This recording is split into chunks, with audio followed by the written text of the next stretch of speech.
Stop abusing target revisions in Argo CD. If you follow today's tip, your GitOps life will be a blissful nirvana. And to help you get there, I'll invite DevOps legend Viktor Farsic on to discuss building a culture of GitOps, all on today's episode of Argo Unpacked. I am your host, Dan Garfield, as always, and I'm going to be talking to you about some very fun, exciting GitOps things, like specifically not abusing target revisions and then building a culture of GitOps, which is something that's often overlooked when we talk about GitOps. We always talk about technical things. I'm going to give you a technical tip in a second. But when it comes to the biggest things that keep organizations from adopting GitOps, I find that it's actually the organizational things, the people problem, the meat space problem that prevents people from being successful a lot more often than it is the technical aspects of GitOps. Those things are often symptoms of people adopting anti-patterns driven by a culture that doesn't want to accept maybe the level of responsibility of GitOps or how it works with individuals, how that is maintained. So we're going to get into that with Viktor.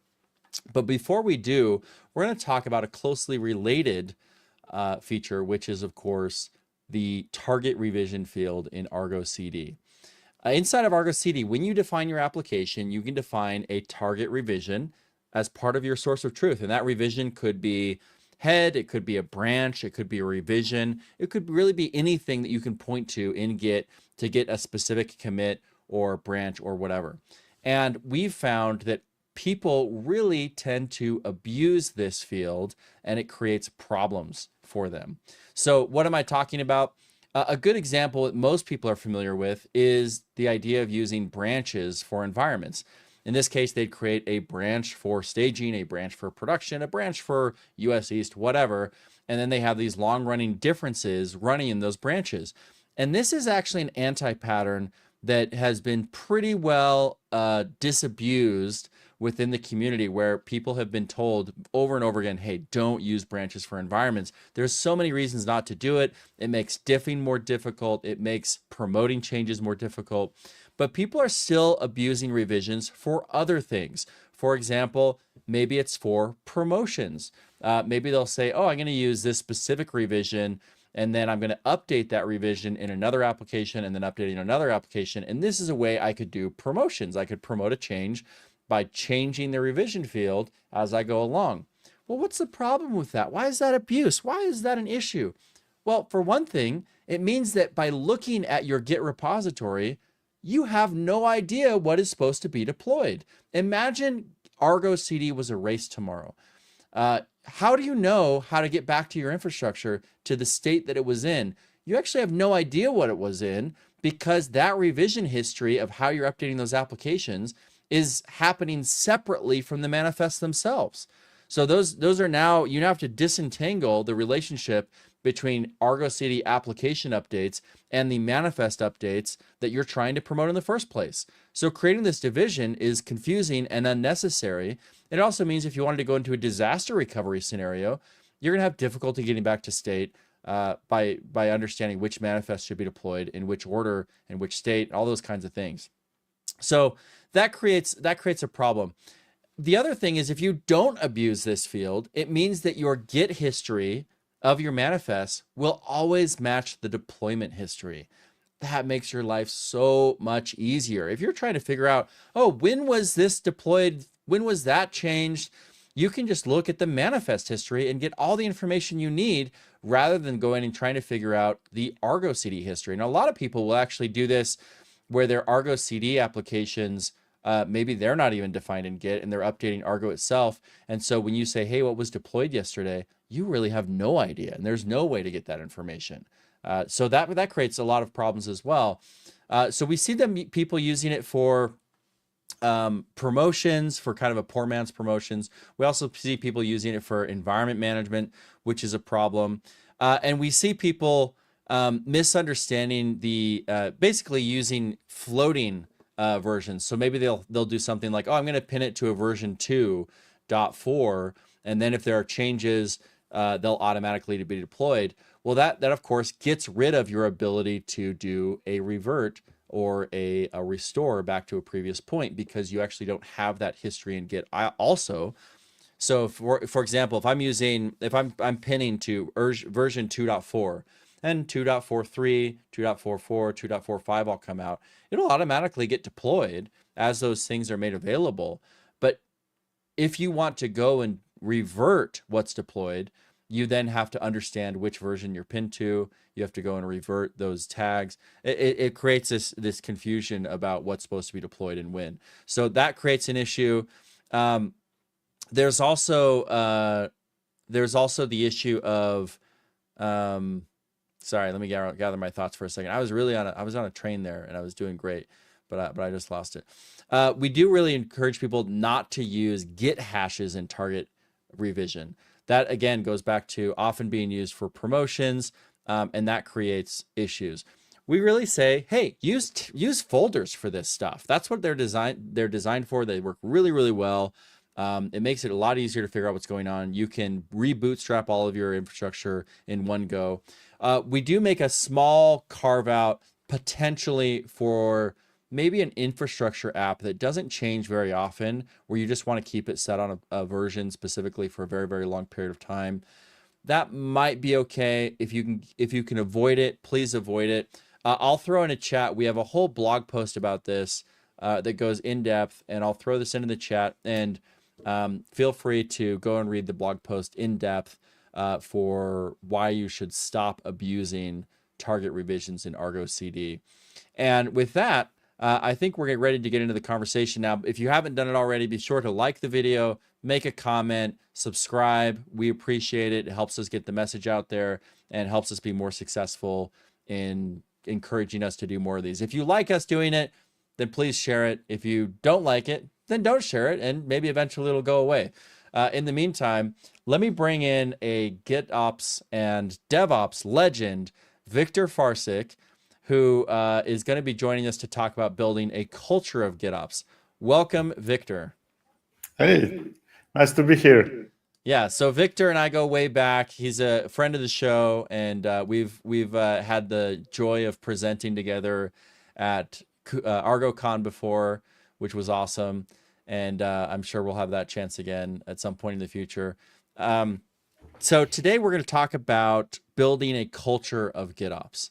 And I don't know if you've had this experience, but I found that a lot of organizations struggle to adopt GitOps not for technical reasons. They may look like technical reasons, but they're technical reasons dressed up in a trench coat that and label, and they're actually it's actually cultural reasons that are inside the trench coat. I munched the analogy, but you get the idea. So this is where people will say things like, "Oh, we have to do it this way." That's not very well supported because that's the way our organization works. And so they end up adopting some anti-patterns like the one that we just talked about of abusing the revisions field because their culture demands it.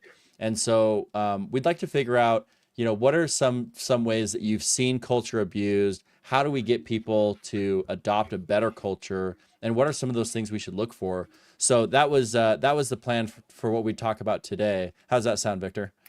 Sounds great.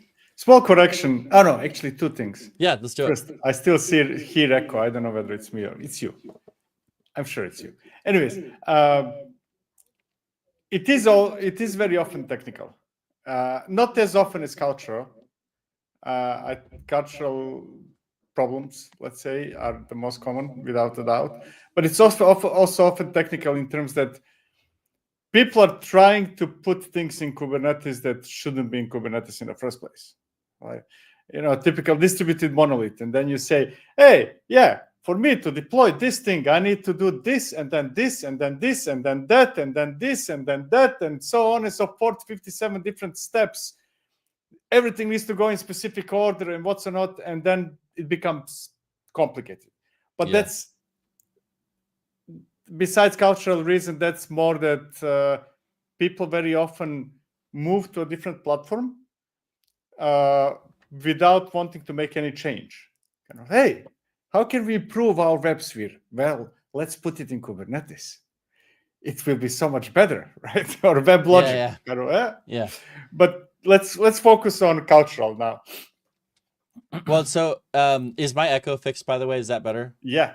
Perfect. I just put on my headphones, so maybe I was just getting some crosstalk. So sorry about that. Sorry for everybody. The whole intro I did, I felt like I was doing really great. And if you guys were all just hearing echo the whole time. Intro was great because when I start speaking, then I hear myself coming from you. Oh, okay. So it's when you're talking. So Got it. Okay, cool. So yeah, I mean, that's like one of the things that I see is people aren't used to using Git as a source of truth, right? Like they will update their application, it'll go through a build, but that doesn't actually affect operations in any way. And so they can just feel free to just continually push commits, push builds, push changes. And then later at some point, they'll decide, okay, I'm ready to consume that change.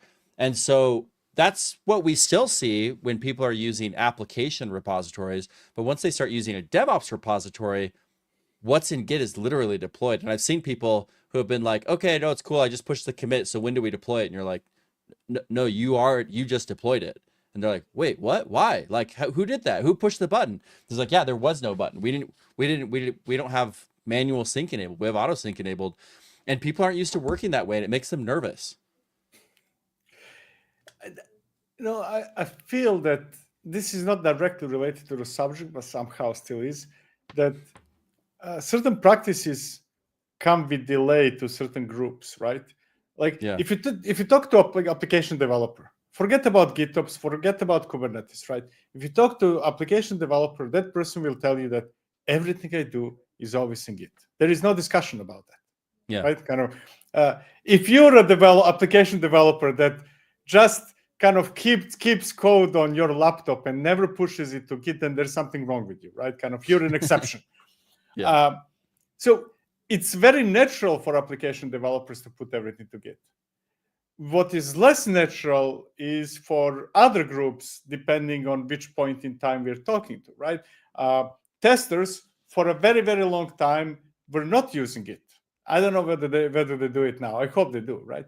And similar thing is for operations. We are in the past, we were used to operate systems by going to a terminal, executing stuff, and then somehow stuff works, right? And now we are trying to explain to people that they should put stuff into Git. and it takes time until that settles in, right? Because Yeah. those are not always developers, right? Well, another good example is that like most organizations don't use code owners files, right? Code owners let you define essentially permissions within a Git folder structure. So it's very common in the open source world for us to do this. We have like in Argo CD, we have different scoped roles for people to do approvals in specific directories, specifically part of the different of the project.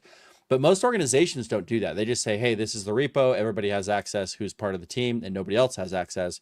But when you move to GitOps, typically people start to have a repository where there are multiple teams working and they're like, oh, like somebody accidentally went and changed this thing over here and they weren't supposed to because they're not using code owners files because they've never had to use them before. But suddenly, because operations are happening in Git, it's actually really important to set your permissions properly with inside Git. And again, that's not, while that's a technical topic, what's really happening is that culturally people aren't thinking, oh, when I make a commit, I'm affecting other people's stuff, right? They're just thinking, oh, I'm just changing my thing. And they're not realizing that maybe they could affect other people's stuff within a repository. Yeah. Kind of like it's, and that happens a lot in large organizations. It's simply different teams work in isolation, right? Kind of this is my thing. And that's what very often clashes also with GitOps. Very often we would have a repository that defines whole production because that makes so much more sense than repository that defines things that matter to you personally on your team. And then you're not used to that type of collaboration, kind of, well, no, but it's me, it's my team, kind of like, Yeah. I don't care about other people. I mean, nobody says I don't care about other people, but effectively that's what's happening, right? Yeah. Well, this kind of goes back to one of the complaints about DevOps has been that I think Kelsey Hightower said like it resulted in a lot of kumbaya conversations and then no real change, where people had a lot of conversations and then maybe they didn't even change their process. And so I think that when people adopt GitOps, that rubber kind of meets the road where it becomes very obvious very quickly, like, oh, these teams aren't talking to each other because the record is in Git. Whereas before, maybe it was in a ticket, maybe it was in a change request, maybe it was an email. The way that people were working, they're like, oh, I told them to do this. I'm like, oh, did I get an audit log on that? Maybe they're using it as part of a ticket request that there was a thing that was happening there. But so many of those operations ended up being kind of shadow ops where it wasn't clear what was happening. And once it's all in Git, suddenly it's really clear who's doing what and how exactly everything works. And most of the time with GitOps, it's actually nobody as in person is doing anything. Because realistically, you don't deploy new applications as if version 1 very often, right? Mm-hmm. You do not change the structure of a database or application or what's not very often. 99% of changes to your system are changes to the versions, right? Yeah. For every 1,000 releases I make, I change maybe once the definition of that something outside of the tag or the version of whatever it is, right? So you don't even, and that's the beauty of it, right? Kind of, there is nothing for you to do unless you get that Slack message that says, hey, things are not working anymore, right? More often than not, you have a process, you have some pipeline, workflow, CI, whatever you want to call it, that does whatever it does. You make a review of those code changes and so on and so forth. And eventually that becomes a pipeline that releases it to staging, production, what's not. You're not involved in that. Yeah. If you've matured enough where you have good automating systems to handle the promotion of a change, to handle the tests. If you need approvals, maybe there's somebody to come in and click approve or something like that. But those things should mostly be automated so that as a developer, I basically wrote my code. I got it into my binary, my build service. and then I tagged it as kind of ready to go or ready to release, or I tagged it with a new version that's automatically going to get picked up and put into the promotion flow. So ideally, as a developer, I kind of don't have to touch Kubernetes manifests. We estimate, I think our estimation is that about 80% of the time you can do stuff with just pushing the new binary. And then there's those other changes that require some additional configuration change for people to do. But ideally, most of that stuff is automated. And I've noticed that some organizations, I've actually had someone tell me one time that they had to pull back on GitOps because people were uncomfortable with how fast changes got to production. And they were like, oh, I didn't realize it was going to happen that quickly. I didn't realize that it was already out. And it caused concern because maybe they actually hadn't done enough testing, enough validation. But those are the kinds of things that get exposed when you adopt GitOps, because if you're not doing that kind of testing and validation that you should be doing, someone else is covering for it right now in a shadow process, right? It's a DevOps person is covering for it in manual operations that they're doing that they're not talking about. But once you kind of, you're basically taking people out of the loop to do more automation with GitOps. And so that stuff is suddenly deployed and you're like, oh, wait, did we actually test that enough? Do we have enough coverage? But that forces a conversation around like change management. And if you're actually doing the stuff that you said or committed to doing that maybe you're not doing, maybe you haven't built that stuff. And so I find that GitOps ends up being really effective at exposing shadow operations and inadequate planning because suddenly you're deploying too frequently. You have that issue. Yeah, and Joe cannot anymore influence the production without committing something to Git, without others knowing what he did. That's so horrible. Do you think we shouldn't have named it Git Blame? Should there have been a different name put on that? It was Git Responsibility or something like that. Yeah, I mean, ultimately, it's really about having shared common knowledge, right? That's what Git is all about, right? How do we have a place where we reliably keep things? I'm not talking about GitOps, but Git in general, right? How can we keep things in a way that everybody can see what's going on, right? With my code, with my build scripts, with this or that, whatever it is, right? As long as that something is not big, like image or video or something like that. Mm-hmm. Yeah, that goes to another thing, is that as you're adopting GitOps, you're really working on a process around automation, right? Because you have a source of truth in Git. You should have gating that happens before something is merged, right? So you should have like a pull request. I'm actually shocked by how many organizations aren't used to working by pull request, right? They're just like, oh yeah, I just commit directly to the repo, because they're expecting that later they're going to decide to deploy that thing. And of course, with GitOps, it doesn't work like that. Like once you've committed, it's committed in the full sense of the word. It's there's no half commit, right? So you're fully committed once you make that commit. And so a lot of organizations, maybe they're not used to working by pull request, where those things should be gated. People are not used to think of the main branch as, not people, some people are not used to think of the main branch as being really the reflection of the intent, what should be in production. Not what should be before production. That's like a workspace. That's the desired state of the production, whether that's whatever that something is, right? Not only Kubernetes manifest. That's supposed to be the reflection of the intent of what I'm supposed to have in production. If this shouldn't be in production, it shouldn't be there, right? It's very easy. But then people go crazy with branches, right? I'm proponent of, the only thing that makes sense in my head is that you have a feature branch you work on, you create a pull request, you merge to main, right? Yeah. Anything more complex than that, then I freak out. Yeah. When I hear, oh, I have a staging branch, I have the development branch, I have Joe's branch, and I have Nina's branch. And It goes from Nina to Joe, and from Joe to development, and from development to staging, and from staging to main. I'm simply not intelligent enough to understand how all that works. The problem is really my capacity of understanding what the heck is going on there. No, and actually, I would even go a step further and say, if you want something deployed from a separate branch, it really needs to be a pull request that's opened, and you should be using something like a pull request generator that's going to deploy that thing. Yeah. Because by its nature, it should be short-lived, and it should be attached to the change process of the pull request rather than sitting in a random branch. But because I've asked someone before that was using branches for environments, and I said, okay, let's look at your Git repo and let's look at all the existing branches.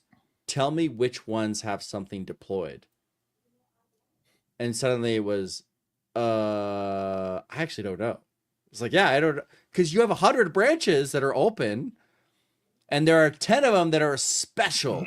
They actually reflect, they're actually, if you touch that branch, it updates something in an environment somewhere, but all the other ones are not special. But Git doesn't have, like, we don't really have special branches. We have where head lives, and then basically everything else. There's just no room for special branches in GitOps at all. And that's another thing that culturally, like, people are used to, like you're saying, like with trunk development, when I'm doing application development, I'm going to use Git in that way. I'm going to have maybe my branch or whatever, but eventually I'll probably merge it into main. But I'm not going to have this idea of these long running branches. Trunk-based development is awesome, just to be clear. It's just that very, very small percentage of people can really do it, right? If you're really advanced and you really can rely on your automated tests, on your processes and everything, right? If you figured out everything that comes after you pushing a change, trunk-based development is cool, kind of like, so I don't need to review. I can always assume that if tests pass, that's production ready, and so on and so forth. Kind of, that's awesome. It's just that there is very small percentage of teams that can actually really do it, right? Yeah. But if you're that advanced that you completely trust your system 100%, and there are no humans involved after you execute git push, go for trunk. Right? But there is such a small percentage of teams that can do it that they can it actually almost doesn't get there. exist. Yeah, there's a lot of handoffs, right? It's like this team does this, then this team does that, then this team does that. So that is another artifact that we sometimes see pop into GitOps, where people want to have prescribed release steps where it goes from resource A to resource B to resource C, because they're managed by different teams. And the way that they used to work is some team would do each of those steps. And so when they say, okay, now that needs to be reflected in Git, you've actually not only not adopted GitOps all the way, you haven't really adopted Kubernetes all the way, because Kubernetes is all about the eventual consistency model. And so if your organization is designed around these procedural steps rather than like an eventual consistency model, then that's going to be reflected all of a sudden on the technical side, and it's going to look like a technical problem that you can't deploy service A before service B. But really it even goes back to just being an organizational problem because of the way you've organized, where you expect to be able to do that. To be fair, it is often technical problem as well, because what often happens is that, okay, so let's say we have two applications in a database, right? And we work on this front end, and front end needs this specific backend, because I'm not coding front end against what is in production right now. I'm coding front end against future backend. Yeah. And that future backend will have an API that is not backwards compatible. And there will be a database that in which the way we manage schema in that database is not backwards compatible either. So the only way for us to release it to production is to have tightly coordinated steps until all the stars and constellations are in place. We can do it, and we can do it only in certain order, right? We need to change the database, but then we need to shut down the backend first because it will not work with the new schema. And then we're going to change the schema, and then we're going to put back the backend up, and then the front end will be failing because there were changes in backend API, and then we're going to put the front end up. And if we are very, very fast, then the downtime will be only half an hour, right? And we are so lucky. Yay for us, right? But I could actually solve all those things with a sync hook or an init container or even a health check that says, hey, this is trying to start up, but the service version it's looking for isn't available yet. So it's just going to be sitting here in limbo until that does become available, right? And then I'm not having to do a procedure of git commit, make a sync, wait, then make a new git commit, because I can actually support kind of this eventual consistency model. There are resources though that don't work well for that. What I would say are like fragile resources, resources that once they're created wrong, stay wrong. And that would be things like having the proper load balancer set up. If you try to change it later, the other resources don't get updated, it becomes a problem. Or things like having the workload identity set beforehand. You kind of need some of those things. So there are things like that for a technical reason, but from a cultural standpoint, it is oftentimes that it is like one team manages this and another team manages that, and then they're trying to orchestrate and manage between themselves. Exactly. And once you organize it in a way that this team manages this, that team manages that, right? None of those teams have incentive to be less efficient, right? Mm-hmm. Because doing things in a way that the rest of your system does not break, that's less efficient from the perspective of that team. Like every time I change API, if I have to make it backwards compatible so that clients using it can work with the old version as well as the new version and so on and so forth, that's less efficient for me. I have more work to put to make it happen. Because I have to support your thing, not just my thing. Yeah, exactly. Yeah. So that would be, imagine, I don't know, if that's you're using LinkedIn or X or Blue Sky or whatever API. Imagine if everything would break the moment they release a new version of that API until everybody catches up. That would be a disaster, right? Yeah. But for you as a team in charge of that and living in some kind of isolation, that's the most effective way to do it. Yeah. Why would if you could just time? operate independently, and if you're running like 12-factor app style where each service can target the specific versions that it wants to work with, then you start to get that independence. And that's but then you need to maintain those versions somewhere, right? So if I target version 7 of a backend API and you release version 8, you cannot just say from now on it's only version 8. Yeah. Either that version 8 needs to be backwards compatible, or there must be both version 8 and 7, right? In my code base. And that's going back to that less efficient. Because people choose, and this is the tragedy in companies, people choose efficiency of their teams over efficiency of the company.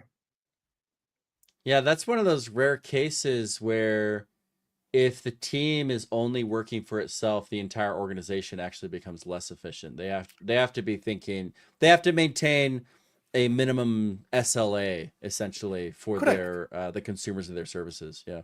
If I can save a full day, a month of work, that will allow me to be more efficient and accomplish higher metrics or objectives that are given to my team. Now, if that day of saving results in a full week of loss of a company, my objectives are still okay. I'm good. Well, it's like mutually assured destruction, right? Like if I don't enable that team to be successful, they stop enabling me to be successful, and then we both have to waste more time. So there is a natural incentive, right, to where you want to like, look, I know I have to spend a little more time to make these guys happy, but they're gonna do the same thing for me, so we're gonna be working together. But if they become disconnected, and disjointed in their process. And that's a good example too of like a cultural thing where it's like, no, like as a team, like we should have the sense of responsibility to each other for how we're working. Otherwise, we're not going to be able to meet the service level objectives for any of this stuff. Correct. Yeah. That's why there should be always, I feel that whichever objectives you get, that should be company-wide objectives, never objectives of your team. That's the point, right? I remember a long time ago, we had that, okay, let's give every team objectives and what's or not. And then testers got their objective, right? You need to increase the number of issues you detect by, I don't know what percentage, right? What did they do? They open, if the page does not load, there would be 50 different issues.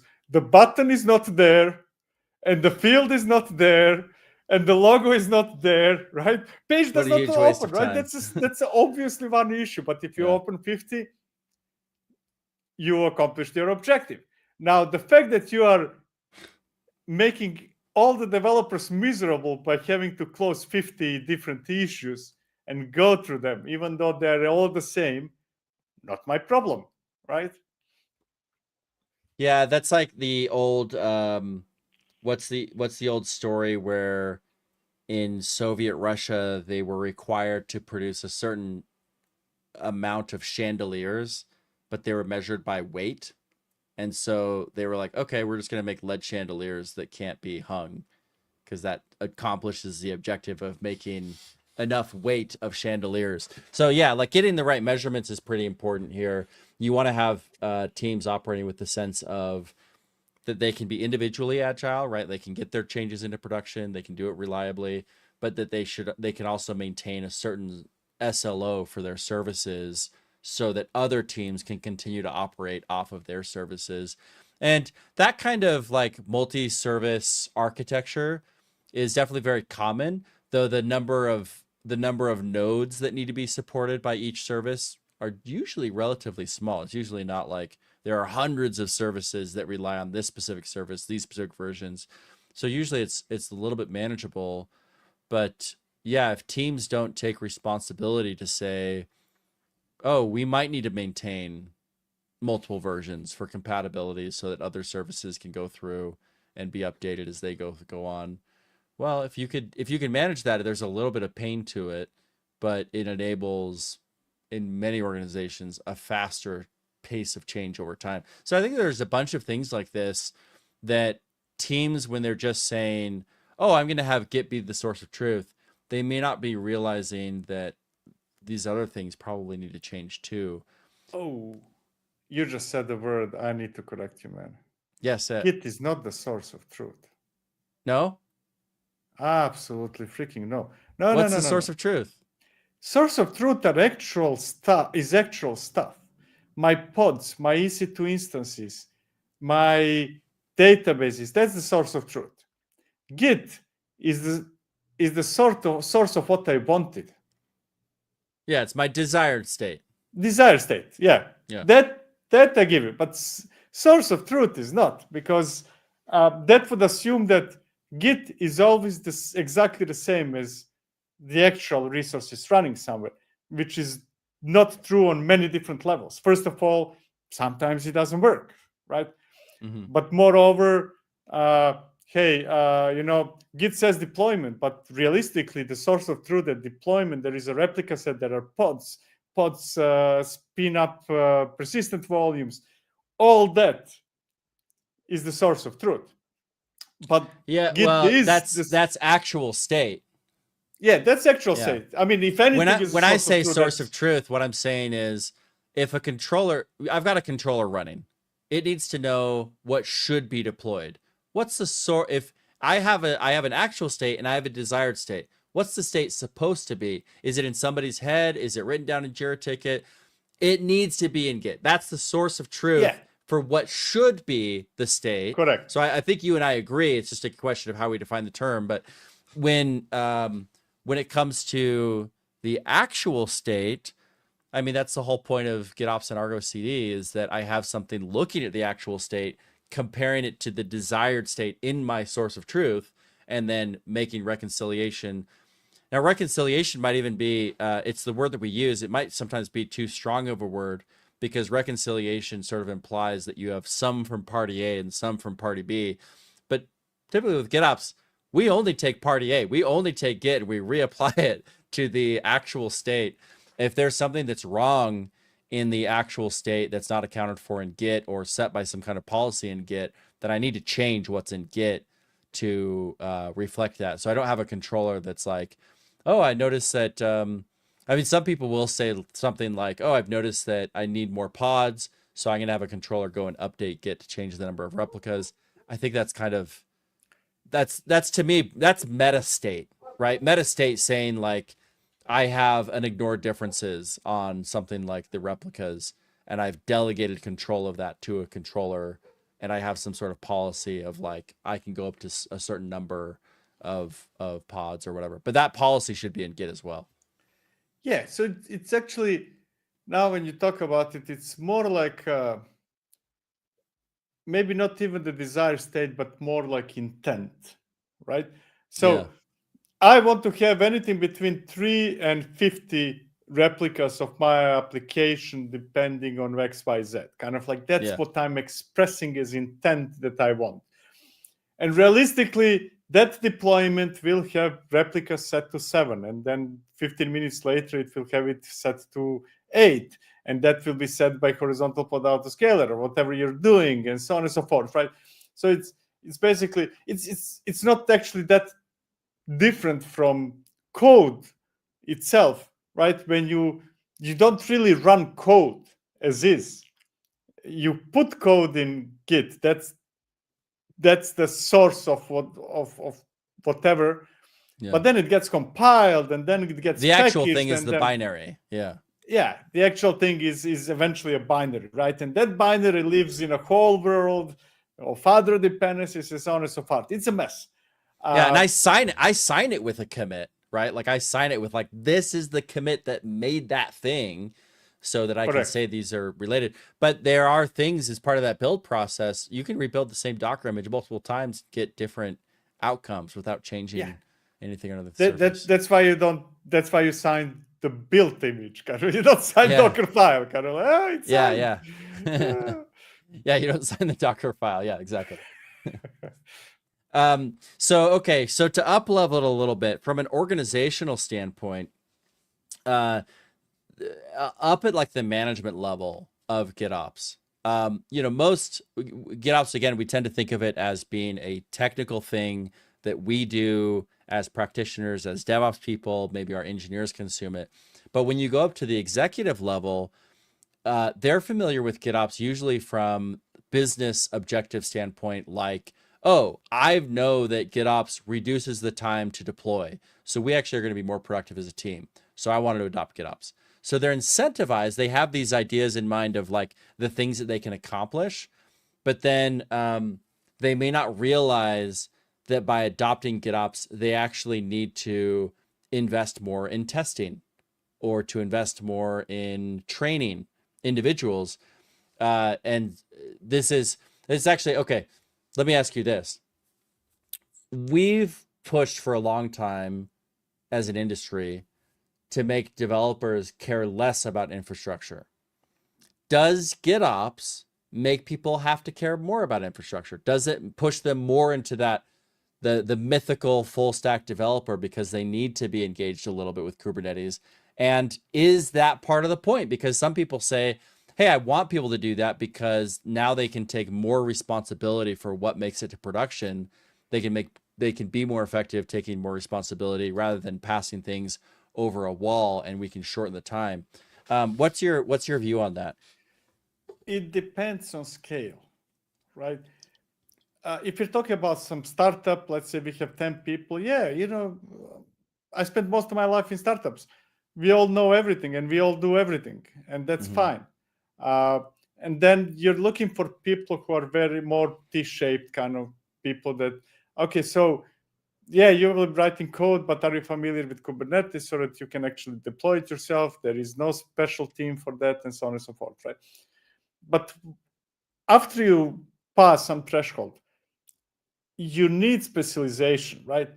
You can spend your whole life on large scale, your whole life just being focused on databases and still be confused how to remediate some issues. And I'm talking about large scale, right? Yeah. So you need, at some point, you need to be specialized, and you cannot say, okay, I know everything about everything, because either you're very small scale or you're lying, right? So I don't believe in the concept of full stack developer. I don't believe even in the concept of, hey, you're an ops person and you can manage all operations, right? Yeah. Because it becomes too complex for any single person to do it. But that does not exclude you knowing a bit about everything, because Yeah. everything affects your work somehow. So let's say Kubernetes, right? And let's say that I'm an application developer. Now, to be really proficient in Kubernetes, it takes years. That's it. Kind of, there is no way to go around it. It takes years to be proficient in Kubernetes. I cannot spend those years if I'm, let's say, TypeScript developer that works on a front end. That being said, I cannot be completely ignorant of its existence because it affects my work. If I don't understand how horizontal scaling works, the design of my application will be done in such a way that horizontal scaling will not work. Yeah. Right? Because, okay, so I need to understand this and that so that the design of what I'm doing is actually correct. Right? Yeah. So some kind of high level understanding of the system is required, but you cannot Yeah. go in depth Like I on all should fronts. know if a value that I need to pass to my binary, if that should be an environmental variable, if it should be a secret, if it should be a config map. There's some basic stuff that as a developer you should probably know, or at least have some idea of. But you don't necessarily need to know like how volume claims work. You know, you could just say like, look, I don't know, like they told me to put this thing in and I get my volume and I don't worry about it after that. You could probably get away with that on a lot of things, but you do need to have some of those basics. Let's say that your application needs to talk TLS, right? Yeah. Now, I don't have to learn ISTI or whatever we are using for that, or Cilium, to understand it. But I need to understand enough that I don't start implementing TLS in the code of my application. Right. Otherwise, Right. I'm really wasting my time, right? Right. Yeah. So some of that comes down to like operators educating developers on the things that they need to know, documenting those things, so that they know, hey, we're It's implementing TLS. Here's my ask of you, or here's how our system works, so they don't go down some rabbit hole. it's about, I would not say operators educating, it's about everybody educating everybody, Mm, because it's very dangerous to say, okay, so operators have to educate application developers, as if there is nothing that application developers should educate operators, or testers should yeah, it's a good educate, point. so on and so forth, right? Yeah. Yeah, I can turn it around and say, without you as an operator, and let's say that you're constructing how we're going to run our applications, what's not, you don't understanding some basic differences between Java and Go will also result in the same problem as I was saying before. You will not be able to actually set it up to run correctly. Yeah. Now, does that mean that you should go to a boot camp for 2 years to learn Rust? No. But should you understand some basic differences? Of course you should. You So could it always almost goes both say, ways. We are very, yeah. all of us are in certain area, and all of us tend to complain about others, and very often miss that actually those same complaints apply to us. Yeah, to the yeah, that's a great. So that to the extent that DevOps as a practice is just getting people to talk to each other, you probably can't adopt GitOps without adopting DevOps.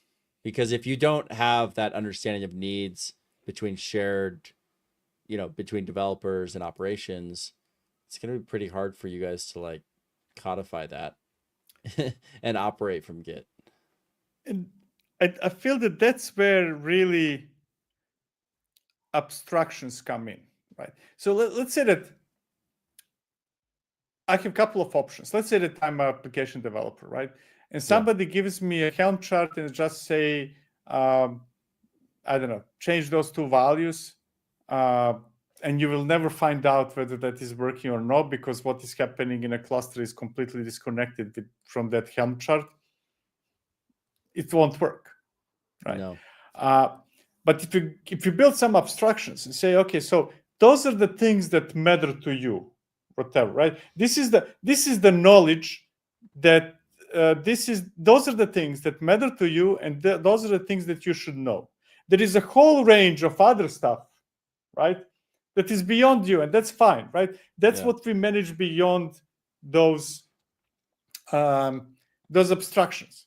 Let's say that you want a VM to have a VM, right? Now, a good example of that abstraction would be EC2 instance, right?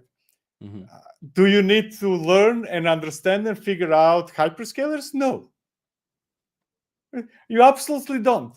Even if you want, you will never see hyperscaler in AWS because that's completely abstracted from you.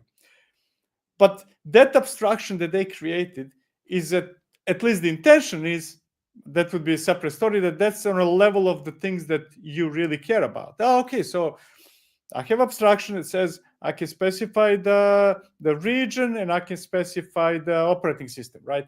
That matters to me. AWS gives me abstraction. I actually use it. I can see logs related to that. I will still not see logs of the hyperscaler, right? Of the hypervisor.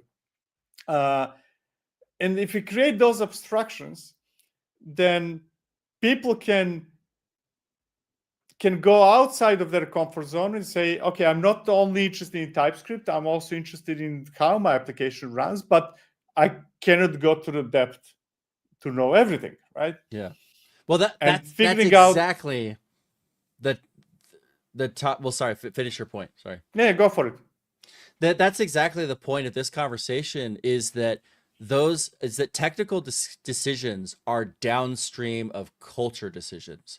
So when we're designing that system and we're saying, you're going to have an interface do I want you to self-serve, or do I want you to go through operations team? Well, I'm going to build a totally different technical structure if I want you to self-serve versus if I want you to go through an operations team. Because if I want you to self-serve, maybe I build an application set and you just have a folder structure that you follow. And you're self-serving all that stuff by just following this folder structure. You may not even realize that that's generating Argo applications or how those work or those things, so you can operate in the dark. But if I don't want you to self-serve, I want you to go through an operations team. Now suddenly, instead of telling you here's the folder structure to follow, I'm just saying go fill out a ticket. Well, because I told you to go fill out a ticket, you don't follow the folder structure, and now all of my repos actually look different. Everybody's actually doing a distinctly different process because I didn't have that decision from a cultural standpoint about who was going to own which part of the process. When I actually strongly disagree with the ticket part. So I disagree with the ticket part. Let me explain. Yeah, sure. I think that going to a different person instead of self-serving is fine when the team is small, right? And okay, it's 10 of us, it's 15 of us in total, right? And Joe will do that for me. And I'm never going to open a ticket for Joe, because what's the point of having Jira tickets if it's 15 of us? He's sitting right next to me.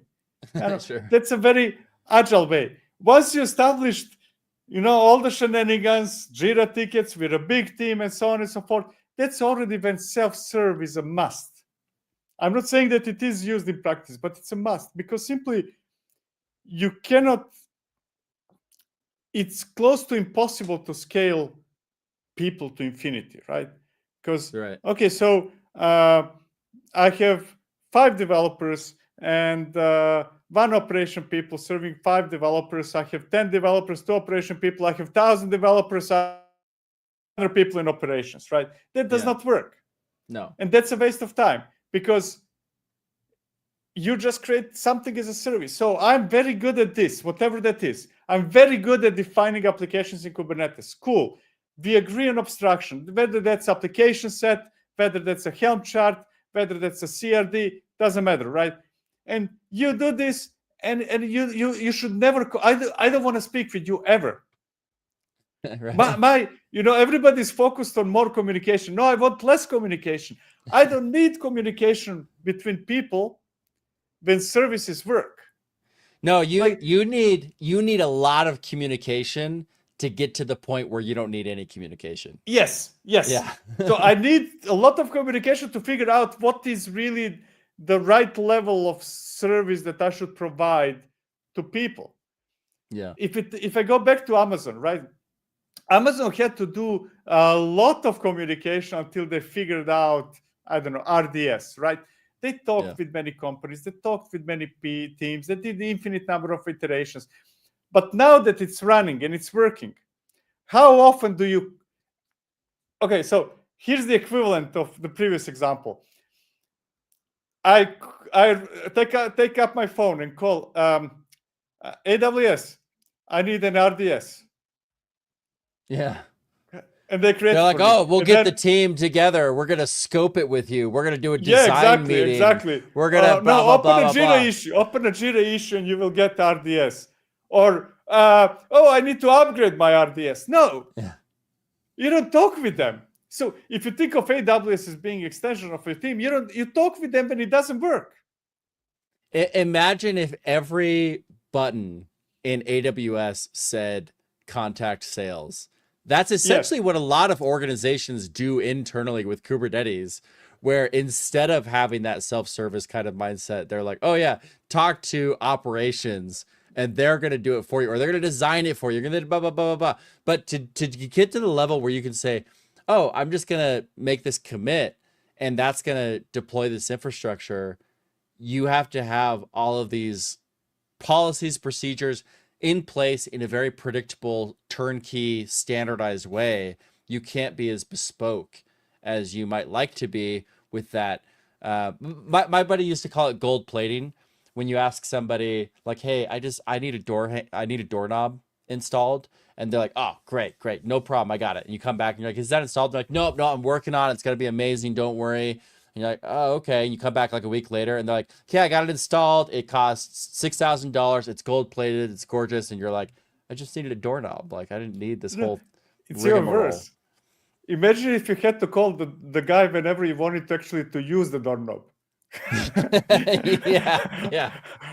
I'm in front of the door. I want to enter my house. Can you please come? No, you get it. You get it. And there's a doorknob, but it doesn't even turn. No. They're like, oh, you wanted a latch too? Oh, that's extra. I actually had that conversation a few months ago. I'm not going to name the company, but the conversation went into the direction of, no, because of this and that, whatever the reasons are, we cannot allow people to self-serve. They need to go through us whenever they need this and that. And I was like, okay, cool, fair enough. Where is that running? In AWS. Cool. So are you calling AWS every time you need something? No, that would be ridiculous. My answer was, that's the point. But you're saying it's okay if you make your teams call you every time they want to run something. Exactly. Yeah, exactly. But when you're on the other side of that chain, then that's unacceptable. Oh, no. Yeah, it's totally ridiculous. Ridiculous. I think my wife always says like she's like, oh, I have to call somebody. And she's like, I give up. She's like, if I have to call somebody, it's like, I don't want to do that. Like, like if we had to call somebody to buy the tickets to go to the concert, it's like, nah, I'm done. I'm out. She's like, I don't want to talk to anybody to do it. If we ever want to order food or something, we used to call and order food, but now you're just like, you use an app to do it. And it's the same thing with organizations. Like you want to enable teams to be individually responsible, to be able to self-serve, to be able to operate independently because they can move quicker. But all those cultural values that you might have, those are gonna really inform the technical decisions that you make, and the technical dysfunction that you experience may actually be the result of an organizational cultural decision that was made 5 years ago that nobody has challenged. And so you end up having to accept these difficult technical constraints that are not, that they're not inevitable. They're just things that are happening because we made a decision earlier about how these teams were going to work and the expectation they were going to have together. And that is the essence of what we wanted to get through today, is this discussion about like enabling a culture of GitOps, and that's downstream. So hopefully that's clear for our viewers who listen to that, and makes more sense now that we've talked about it. Viktor, we're in the last few minutes. Anything you want to add or promote at the end? Let me think. Okay, so here's a note. Yeah. If you're in that situation, kind of like what we were talking about, kind of self-serve and stuff, that's such a good place, because you're not at the front, meaning that all you have to do, apart from making decisions, is to actually do what others did before you. You don't have to reinvent the wheel, right?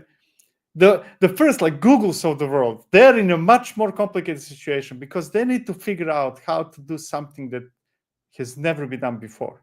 Yeah.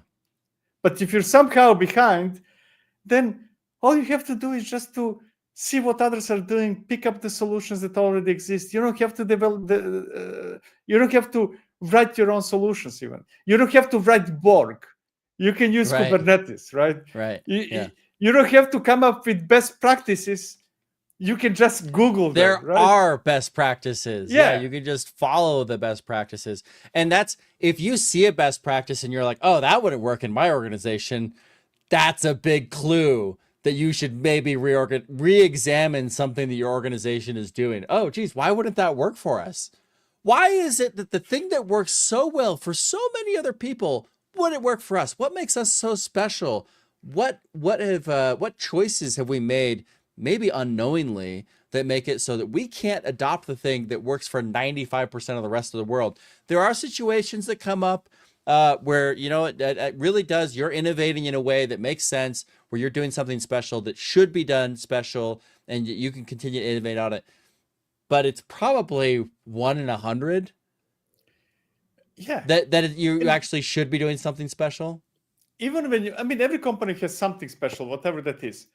But no matter where you are, kind of how far up front you are or far behind, that something special is always a fraction of what you have, right? Because, okay, so this algorithm is special. This is something very unique to us. But everything else, kind of how we run databases, how do we do networking, how do we do this, that's not special. Kind of special is always a small part because the systems are big, right? You might be working on, you might be Anthropic, right? And how they create models is special. Now, how they run their website is not special. Not special at all, right? They're doing it in the same way as everybody else did it before them. Yeah. Great point. Okay. Thank you, Viktor. That was a fun discussion. I hope that was fun for you and for our listeners. You can catch Viktor on X. He is V Farsik. He just posted on YouTube a great video, a deep dive on Kubernetes controllers. Follow his content at DevOps Toolkit on YouTube, as well as DevOps Paradox. And always great to have you on, Viktor. And a good call out, since you brought up, hey, if I think I'm a special snowflake, or maybe I'm trying to figure out how to follow those well-worn paths, or I'm trying to figure out what those best practices are, registration is open still for ArgoCon, KubeCon. We've got one coming up in Atlanta in November. We've got the KubeCon EU happening in Amsterdam next March. And those CFPs for KubeCon Europe are open right now, but only for another week. So if you want to get a talk in, now is the time. And I'll just put this out there for anybody. Feel free to hit me up on Twitter or on X at Today Was Awesome. If you want help looking at your CFP, I help review those talks and build those schedules and run those conferences. So happy to give an eye to it before you submit it, if I can be of any help at all. And Viktor's another one who's great to bounce off of if he has time for it. So thanks again for joining us on this episode of Argo Unpacked. And we look forward to seeing you in 2 weeks for our next episode, where we're going to be talking about something. I don't remember what it was now, but you can follow us on Argo Unpacked. Yeah, it'll be something. It'll be on argounpacked.com. You can follow everything that's happening there, and we're going to have a good discussion, and looking forward to talking. We've got one coming up with Adobe. They're going to come on, and we've got some other ones coming up. So anyway, that'll be great. Thanks again, everybody, for joining us, and we'll see you next time.